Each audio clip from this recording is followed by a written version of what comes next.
Olá! Você já deve ter ouvido por aí no noticiário a expressão superávit comercial, né? E talvez tenha ficado se perguntando, tá, mas o que isso quer dizer na prática? Bom, hoje a gente vai desvendar exatamente isso. O que acontece quando uma nação acaba vendendo mais para o resto do mundo do que comprando dele? Pois é, essa é a grande pergunta. E a resposta, olha, vai muito além de um número positivo no papel. Ela tem o poder de moldar toda uma economia, de criar empregos e até de definir o peso de um país no cenário global. Vamos mergulhar fundo nisso agora.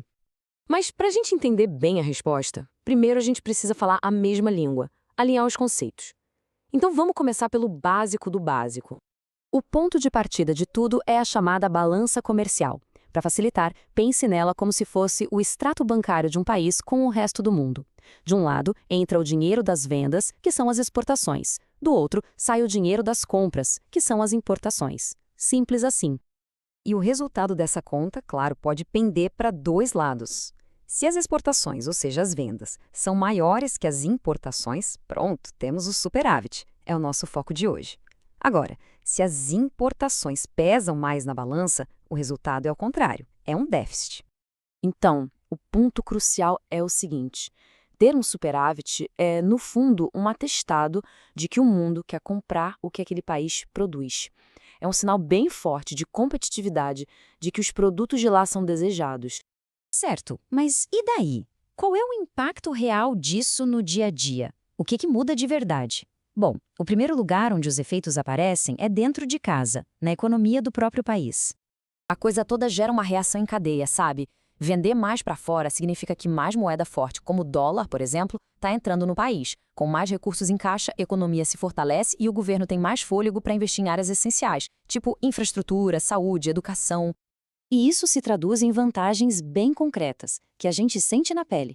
A produção nacional é estimulada, o que, claro, cria mais empregos. Setores inteiros da economia, como a indústria e o agronegócio, ganham um impulso enorme. E com mais atividade econômica, o governo arrecada mais impostos, o que ajuda a manter as contas públicas em dia.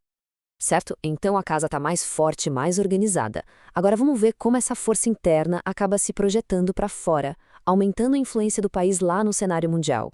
O mecanismo é bem poderoso. Pensa comigo. Para comprar produtos de um país, o mundo precisa da moeda daquele país. Essa demanda toda faz com que a moeda local se fortaleça, se valorize. E uma moeda mais forte traz mais estabilidade para a economia e abre portas para novos negócios internacionais. Isso nos leva a um dos maiores benefícios, que dá para resumir bem nessa frase: menos dependência, mais autossuficiência. Um país como superávit não fica tão dependente de dinheiro de fora, de capital externo, o que o deixa mais protegido de crises e das instabilidades do mercado global.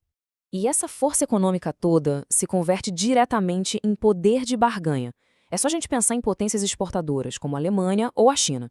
Na hora de sentar na mesa para negociar acordos comerciais, uma nação com um superávit forte e consistente chega com muito mais moral, consegue garantir condições bem mais favoráveis para si.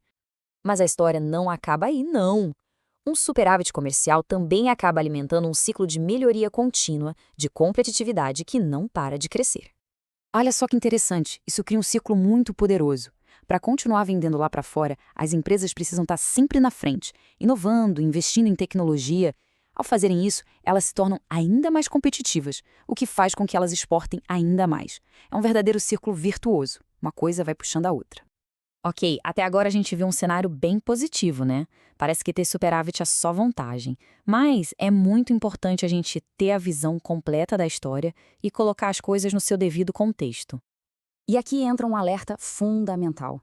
Apesar de um superávit ser um ótimo sinal, ele não conta a história inteira. Ele não é, de jeito nenhum, a única métrica que define se a saúde econômica de um país vai bem ou mal.